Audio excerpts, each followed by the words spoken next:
நிகழும் ஸ்ரீ மங்களகரமான சோபகிருது ஆண்டு மார்ச் மாதம் 14ஆம் தேதி வியாழக்கிழமை அன்று சதுர்த்தி திதியில் பரணி நட்சத்திரத்தில் வைத்ருதி நாம யோகத்தில் சித்தயோகம் கூடிய நன்னாளில் இந்த மகத்தான பங்குனி மாதம் பிறக்கிறது. பிறக்கும் இந்த பங்குனி மாதத்தின் கிரக நிலைகளை பார்க்கும்போது மேசத்தில் குரு பகவானுடன் இணைகிறார் சந்திர பகவான். கன்னி ராசியில் கேது பகவானும் மகர ராசியில் செவ்வாய் பகவானும் உள்ளனர். சூரிய பகவான், புதன் பகவான், ராகு பகவான் மீனராசியில் சஞ்சாரம் செய்கின்றனர். கும்பராசியில் சனி பகவானுடன் சுக்கிரன் உள்ளார். இம்மாத கிரக பெயர்ச்சி என எடுத்துக்கொண்டால் செவ்வாய் பகவான் மகரத்தில் இருந்து கும்பராசிக்கு பெயர்ச்சி அடைகிறார். சுக்கிர பகவான் கும்பத்தில் இருந்து மீனராசிக்கு பெயர்ச்சி அடைகிறார். சந்திர பகவானை பொறுத்தவரை மேசத்தில் ஆரம்பித்து 2.25 நாட்கள் வீதம் 12 ராசிகளை கடந்து ரிஷபத்தில் அமர்ந்து பலன்களை தரப்போகிறார். இம்மாத சிறப்பாக குரு பகவான் நீச நிலையில் இருந்து வக்ர நிலைக்கு மாறுகிறார். இதன் காரணமாக உச்ச பலன்களை அள்ளித் தரப்போகிறார் குரு பகவான். இந்த கிரக அமைப்பினால் உங்கள் வாழ்வில் ஏற்படக்கூடிய சுப மற்றும் அசுப பலன்கள் என்ன என்பதனையும், அசுப பலன் ஏற்படுமாயின் ராசிக்காரர்கள் செய்ய வேண்டிய பரிகாரம் என்ன, வழிபட வேண்டிய தெய்வம், வழிபடும் முறை என்ன என்பதனை பற்றி விரிவாக காண்போம். பிறக்கப் போகும் இம்மாதம் உங்கள் வாழ்வில் வளமும் நலமும் செல்வ செழிப்பும் பெற்று வாழ்வின் உயரிய நிலையை அடைய எல்லாம் வல்ல எம்பெருமானை வேண்டி விரும்பி கேட்டுக்கொள்கிறேன். மீனராசி அன்பர்களே, இந்த மாதம் தொட்ட காரியம் வெற்றியில் முடிந்தாலும் கடுமையான முயற்சிகள் தேவைப்படும். பணவரத்து கூடும். புதிய நண்பர்கள் கிடைப்பார்கள். தொழில் வியாபாரம் வேகம் பிடிக்கும். புதிய ஆர்டர்கள் கிடைக்கும். தொழில் வியாபாரம் பற்றி மனதில் இருந்த கவலைகள் நீங்கி தைரியம் உண்டாகும். உத்தியோகத்தில் இருப்பவர்கள் அலுவலகத்தில் கொடுத்த வேலையை சிறப்பாக செய்து முடிப்பார்கள். அலுவலக வேலையாக வெளியூர் செல்ல நேரலாம். குடும்பத்தில் இருப்பவர்களுடன் வாக்குவாதத்தில் ஈடுபடாமல் அனுசரித்து செல்வது நல்லது. கணவன் மனைவிக்கு இடையே தேவையற்ற மன வருத்தம் உண்டாகலாம். கவனம் தேவை. மருத்துவம் தொடர்பான செலவும் ஏற்படலாம்.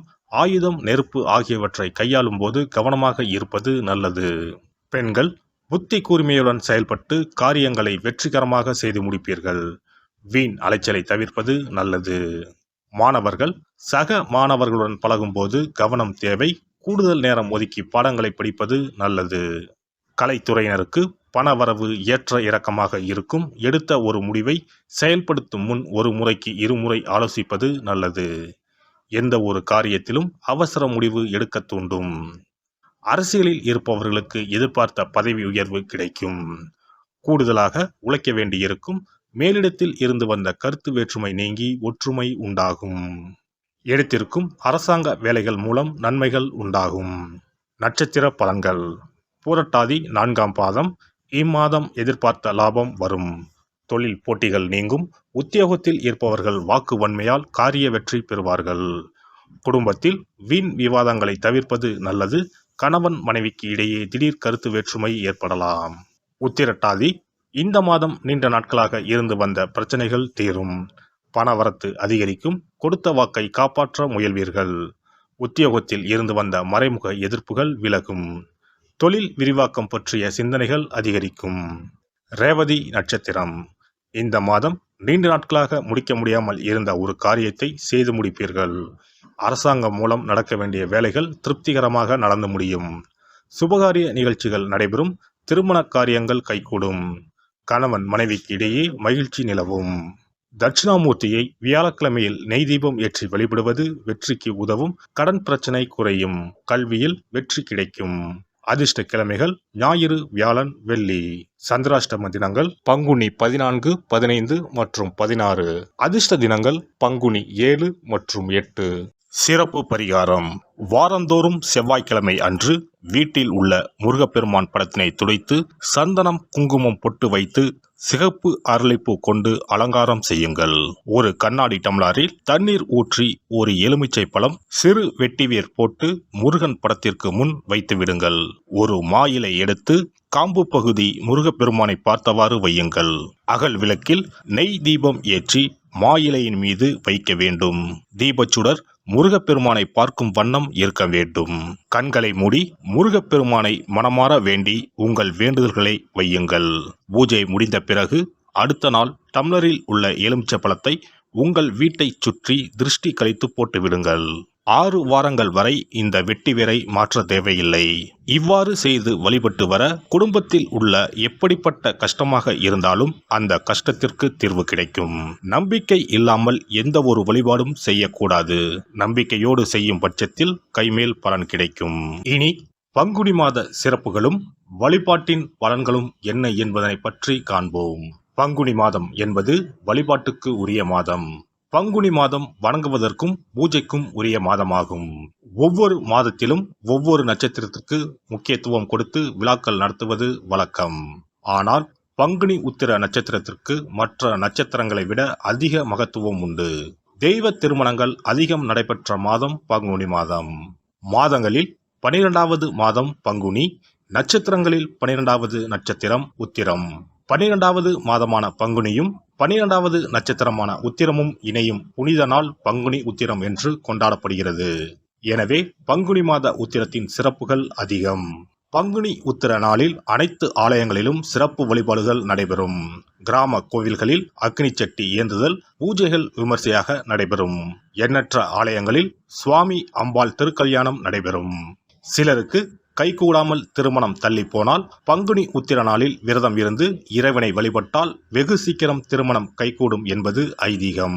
அதோடு காதலிப்போர் மனதுக்கு பிடித்தவரை கரம் பிடிக்கவும் பங்குனி உத்திர விரதம் இருப்பது மிகுந்த பலனை கொடுக்கும். பங்குனி உத்திரம் கல்யாண விரதம் என்றும் அழைக்கப்படுகிறது. 8 வகையான மகா விரதங்களில் கல்யாண விரதமும் ஒன்று. ஆகவே இந்த நாளில் திருமணம் ஆகாத இளையோர் விரதம் இருந்து தமக்கு நல்ல வரன்கள் கிடைக்க வேண்டும் என்று சிவபெருமானையும் பார்வதி தேவியாரையும் வேண்டுவது நல்ல பலன்களை பெற்றுத்தரும். இத்தினத்தில் மேற்கொள்ளும் விரதம் மிகவும் விசேஷமானது. நீண்ட நாள் ஒற்றுமையுடன் வாழ விரும்பும் தம்பதியர் விரதம் இருந்து சிவனுக்கும் சிவ பார்வதிக்கும் அபிஷேகம் செய்வார்கள். இந்த விரதத்தை முருகனை வேண்டியும் செய்யலாம். அதோடு அன்னதானம், வஸ்திரதானம் செய்வதும் சிறப்பானது. ஜாதக தோஷத்தால் திருமணம் தடைபட்டவர்கள் வழிபாடு மேற்கொள்ளவும் சிறந்த நாள் இதுவாகும். செவ்வாய் தோஷம் காரணமாக திருமண தடைகளை சந்திப்பவர்களுக்கு பங்குனி உத்திரத்தன்று முருகனை மனமுருகி வணங்கினால் திருமண தடைகள் நீங்கி திருமணம் சுபமாக முடியும். குழந்தை பேரில்லாமல் தவிப்பவர்கள் பங்குனி மாத விரதம் இருந்து அம்மன் கோவில்களுக்கு சென்று வழிபட அந்த அம்மனின் அனுக்கிரகத்தால் நிச்சயம் புத்திர பாக்கியம் கிடைக்கும்.